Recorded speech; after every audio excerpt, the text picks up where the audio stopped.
Alright guys, today we're going to talk about diatonic thirds. Now, diatonic thirds is a very common exercise that we do with scales. It's basically playing every other note of the scale. And it's a nice sequence you can put through a scale. It kind of has like maybe a little bit of a neoclassical kind of sound. A typical way to do it is to maybe take a scale pattern, such as maybe like a G major scale, and play every other note of the scale.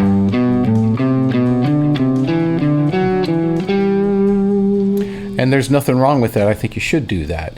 But I think that there might be even a little bit more musical way to work on this, and that's what I want to talk about today in this video. Okay, like I said, that's a great way to learn those and maybe even execute little licks off them and little ideas, build up your vocabulary. But I think also a really great way to work on these is harmonically, thinking of them as almost little pieces of chords or double stops, that kind of thing.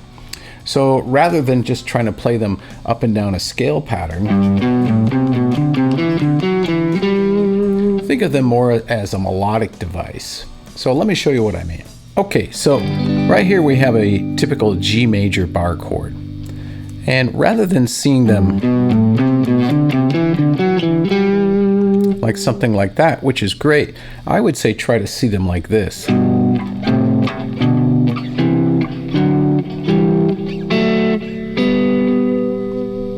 Right? That's more of a harmonic way of seeing them as double stops, and you can use these in your lines to kind of play melodies or spice up your line or harmonize a line even, because you are playing harmony.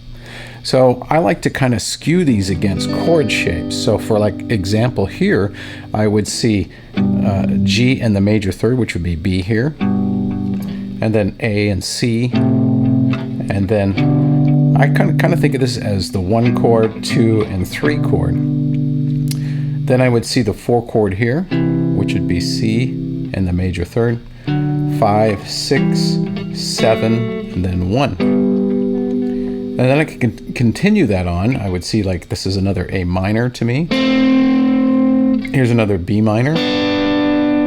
Here's a C major. Here's a D major. Now I could go here also for D major, E minor, F sharp, and there's another G. So in this position, rather than seeing them kind of in a scale pattern, I'm kind of seeing them around these various chord shapes.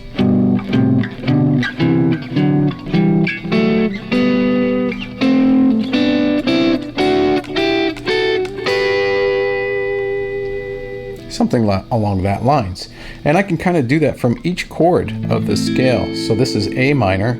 So if I start from here, I would have A minor, that would be B minor and C, then D major, then E minor, then the F sharp, G, A minor, B, C, and then I can see another grouping here around this chord, which would be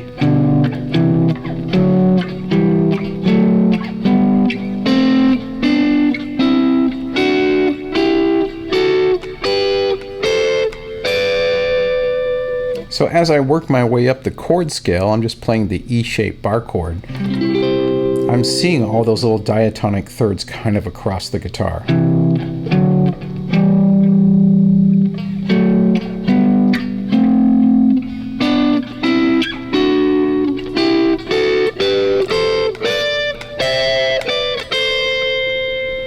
And I could do it from D.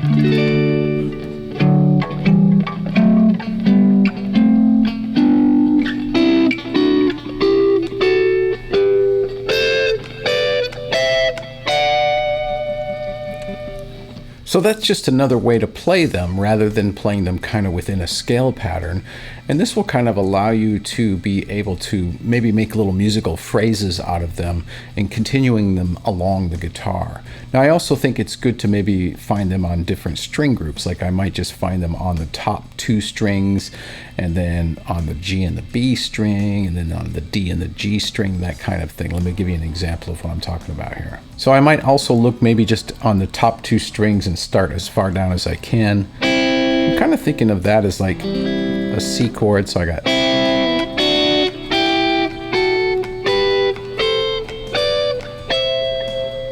And then I can do it on the next strings. You could even start with the open. Kind of think of that as an open G. Then this would be kind of like an A minor, B minor, C.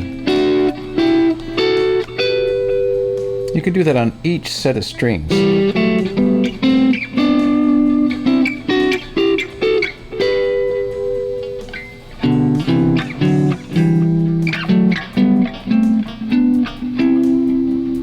Now, while I think this is another great way to look at it, I still kind of like this little way where I can kind of see a scale pattern. Like maybe I'm going to play a little bit of a pentatonic thing.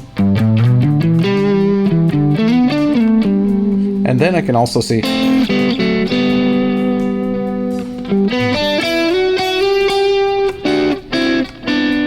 And I can start to combine some of those double stop thirds with some of my single note lines. And it's a nice contrast, right? Instead of always just playing single notes, I can play little melodies with these thirds, kind of in position, but also kind of up and down the guitar. And this is a really great way also to maybe harmonize a line. So I could play something like,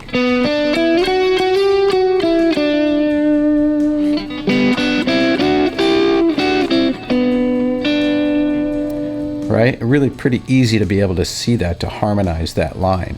So if I played the line one time without the harmony and then with the harmony, it would actually be like a really nice musical phrase. So I think this is a really great way to practice your diatonic thirds. Again, I think you should be able to practice them in the scale patterns, but you know, doing it this way, like I mentioned, allows you to be able to see them kind of along the guitar, and maybe you can combine them with melodies. Now, a great exercise I think to do is to play maybe a single note line for the first phrase, whatever that might be. I'm just in the key of G major, so I might play a little G major scale line and then play a double stop line to contrast it. So let's try that out. I'm just going to roll. I got a little G drone track here, and it just allows me to kind of freely play over this G major sound.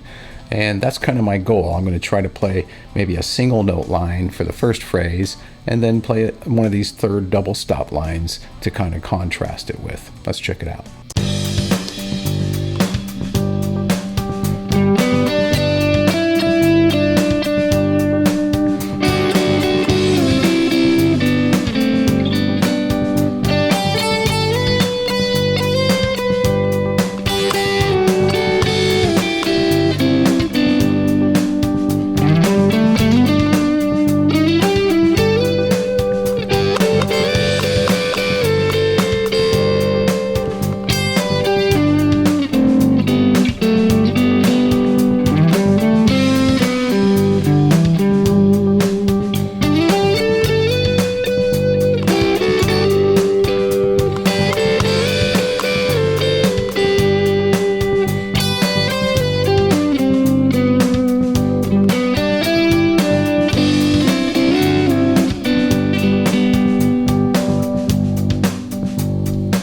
Okay, that's pretty cool. Now that seems pretty simple, and actually once you kind of learn the shapes, it's relatively simple. It's just something that you might not think about, right? It's not something that is in the foreground when you're kind of going to play a lead or a solo. You're thinking scales and single note lines, but then adding in some of these little diatonic thirds. And of course, we're going to do this with other intervals, but I think this is just a good place to start because it's kind of the most common sound. And it's really easy to see those based around different chord shapes, right? And I think that's a really good place to start. So give this a try and let me know what you think. You can just maybe put on a backing track in a certain key, maybe the key of G like we just discussed, and you know, try to play maybe one phrase with some single note lines just from the scale, and then try to play some of these double stop thirds as a contrast. Or maybe play a single note line and then try to play the same line with either a third lower or a third up, so that you get almost like you just harmonize that line. That's a really great way to kind of repeat something, but just changing it a little bit, and it gives it a little bit of a theme. All right, that's a quick lesson for today. Let me know what you think. Leave me a comment and a like and a share and all that good stuff, and I will see you next time around. Cheers.